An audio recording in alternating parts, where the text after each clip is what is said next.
अस्सलामुअलैकुम dear students. मैं हूं हसन फराज, आपका टीचर, आपका दोस्त और आपको एक बेहतरीन गाइड करने वाला। Dear students, as you know that in the previous lecture we have learned about the Rutherford atomic model. In the previous lecture we have seen that what is Rutherford atomic model and what is the experiment of Rutherford atomic model. And after experiment, what results were concluded. We have also seen this in the previous lecture. But in this lecture, we have seen the what are the defects of Rutherford atomic model. Okay, because there are some defects in the Rutherford atomic model. These defects we must learn in this lecture. Okay, so this lecture is very important for you and very informative for you. So let's start our lecture properly. But before starting our lecture properly, I want to say you that like my video, subscribe my channel for the more and the further interesting videos. So now without our wasting our time, let's start our lecture properly. Chemistry class 9th, dear students, chapter number 2. Our today's lecture number 6. Topic of lecture is defects of Rutherford atomic model. Dear students, as you know कि हमने previous lecture के अंदर Rutherford atomic model को बाकायदा तौर पे हमने start किया था और इसके अंदर हमने देखा था कि रदरफोर्ड कौन है और उसने किस तरह से अल्फा पार्टिकल्स के ऊपर न्यूक्लियस किसी भी एटम का न्यूक्लियस लिया और उसके ऊपर उसने हीलियम के या अल्फा पार्टिकल्स की बम्बार्डमेंट करवाई। जैसे कि उसने उसके ऊपर बम्बार्डमेंट करवाई तो उसने कुछ रिजल्ट्स देखे, वो भी हमने प्रीवियस लेक्चर के अंदर डिस्कस किए थे। ओके डियर स्टूडेंट्स, लेकिन आज जो हम डिस्कस करने वाले हैं चीज़ वो होगी हमारे पास the very important thing which is the defects of Rutherford atomic model.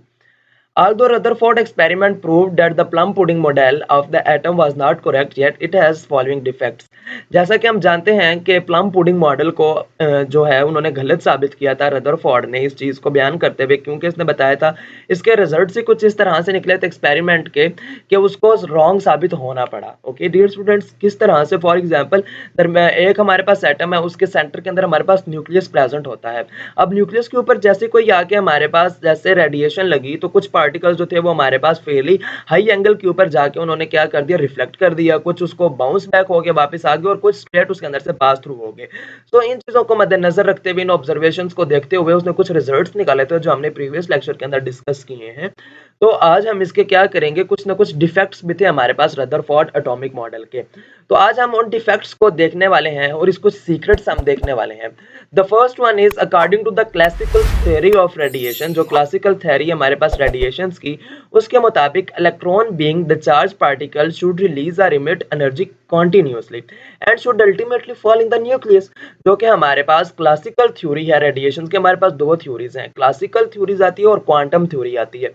Classical theory की अगर हम बात करें तो उसके मुताबिक अगर एक इलेक्ट्रॉन के ऊपर चार्ज पार्टिकल है, आपने देखा कि वो न्यूक्लियस के अंदर हमारे पास क्या कर रहे होते हैं, रिवॉल्व कर रहे हो, सॉरी शेल के अंदर हमारे पास रिवॉल्व कर रहे होते हैं अराउंड द न्यूक्लियस। अब हमारे पास होता क्या है, जैसे कंटिन्यूसली वो हमारे पास एनर्जी रिलीज करते जाएंगे दूसरे के साथ, जब वो मिलते हैं किसी दूसरे एक एटम का मॉलिक्यूल जो हमारे पास होता है आयन, वो किसी दूसरे आयन के साथ जब आपस में मिलते हैं, कोलैप्स होते हैं, तो वो क्या करते हैं, कुछ ना कुछ एनर्जी इमिट करते हैं या एनर्जी एब्जॉर्ब करते हैं। तो यहाँ पे बात की गई थी कि जब पार्टिकल जो होता है वो रिलीज या फिर इमिट करे एनर्जी को कंटिन्यूसली, जब वो कंटिन्यूसली एनर्जी दिए जा रहा है तो अल्टीमेटली उसकी पावर खत्म हो रही है। जैसे उसकी पावर खत्म हो रहा है तो उसे क्या करना चाहिए, न्यूक्लियस के अंदर फॉल कर जाना चाहिए। ये हमारे पास बात थी, बट रदरफोर्ड ने इस चीज को डिस्क्राइब नहीं किया था। दूसरी बात थी, if the electron emit energy continuously, अगर कंटिन्यूसली वो एनर्जी इमिट करता रहे, they should form a continuous spectrum, तो उसे कंटिन्यूअस स्पेक्ट्रम बनाना चाहिए। But the line spectrum was observed, लेकिन जो ऑब्जर्व किया गया था स्पेक्ट्रम वो कौन सा था, लाइन स्पेक्ट्रम ऑब्जर्व किया गया था। तो ये जो चीजें थी इनके ऊपर आके रदरफोर्ड को कुछ डिफेक्ट सामने इसके आना स्टार्ट हो गए, तो उसे पता चलना स्टार्ट हो गया था कि मेरा जो मॉडल है आल्दो वो ट्रू नहीं है, उसके ऊपर कुछ ना कुछ कमियां जरूर इसके अंदर रह गई हैं। ये आप देख सकते हैं continuous spectrum and line spectrum. अगर डियर स्टूडेंट एक हमारे पास इलेक्ट्रॉन है वो कंटिन्यूअसली हमारे पास एनर्जी इमिट करता है तो कुछ इस वेवलेंथ के साथ हमारे पास देता है, जिसके अंदर आपको कंटिन्यूअस स्पेक्ट्रम दिखाया गया है। अगर लाइन स्पेक्ट्रम के साथ वो पास आउट करे तो उसके अंदर डिफरेंट लाइंस निकलती हैं, जैसे आपके पास नजर आ रहा है पर्पल लाइन, फिर डार्क ब्लू लाइन, फिर आपके पास sky blue line, then green and then yellow, then brown and then red.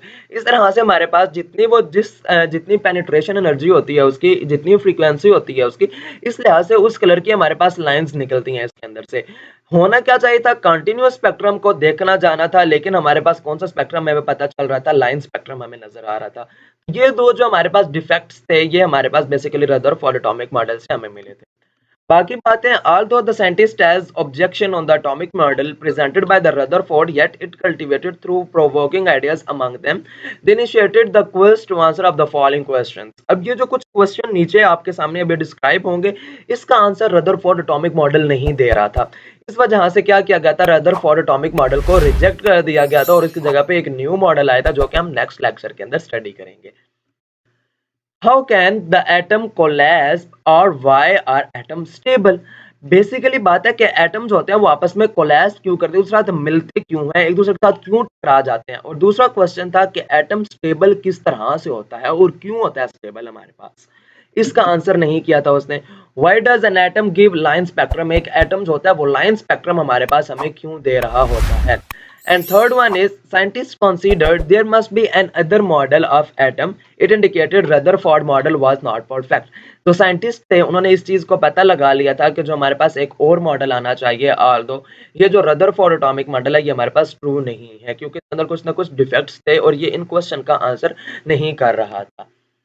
Thank you so much dear students, यहाँ तक आज हमारा लेक्चर था। उम्मीद करते हैं कि आपको लेक्चर अच्छे तरीके से समझ आ गया होगा। अगर वीडियो अच्छी लगे तो इसे लाइक करें, मेरे चैनल को सब्सक्राइब करें ताकि मजीद आने वाली इंटरेस्टिंग वीडियोस आप तक पहुँचती रहें। अल्लाह हाफ़िज़।